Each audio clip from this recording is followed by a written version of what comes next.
কেন পালিত হয় হোলি? কিভাবে শুরু হয় এই প্রথা? আসুন জেনে নিই। হোলি উদযাপনের পিছনে বেশ কিছু পৌরাণিক কাহিনী রয়েছে, যা জানলে হয়তো অবাকই হবেন। হোলি উৎসব সম্পর্কে প্রহ্লাদ এবং হোলিকার বিশ্বাস সবচেয়ে জনপ্রিয়। বিশ্বাস অনুসারে প্রহ্লাদ ছিলেন হিরণ্যকশিপুর পুত্র। তিনি ভগবান বিষ্ণুর একজন পরম ভক্ত ছিলেন। এতে হিরণ্যকশিপু অত্যন্ত রেগে যান এবং প্রহ্লাদকে হত্যা করতে চান।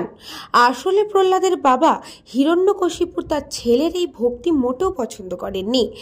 এমনকি একবার নিজের বোন হোলিকার সঙ্গে প্রহ্লাদকে হত্যা করার জন্য ষড়যন্ত্র করেন বলেও জানা যায়। হোলিকা এমন পোশাকের বর পেয়েছিলেন যে তিনি সেগুলো পরে আগুনের কাছে গেলেও কখনো পুড়ে যাবে না। এবার সেই বরই কাজে লাগান হোলিকা। ষড়যন্ত্র অনুসারে হোলিকা ওই পোশাক পরে প্রহ্লাদকে কোলে নিয়ে আগুনে বসেন, কিন্তু ভগবান বিষ্ণুর কৃপায় কাপড়টি প্রহ্লাদের গায়ে লেপটে যায় এবং হোলিকা আগুনে পুড়ে যায়। আর তাই বিশ্বাস অনুসারে হোলি উৎসবটি মন্দকে হারিয়ে ভালোর জয় হিসেবে পালিত হয়। পৌরাণিক কাহিনী অনুসারে ভগবান শ্রীকৃষ্ণের গায়ের রং কালো ছিল এবং রাধা রানী ছিলেন ফর্সা।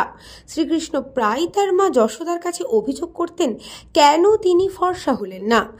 এমন পরিস্থিতিতে একদিন মা যশোদা ভগবান শ্রীকৃষ্ণকে বলেন, রাধার মুখে তোমার মতো একই রং লাগাও, তাহলে তোমাদের দুজনেরই রং একই হয়ে যাবে।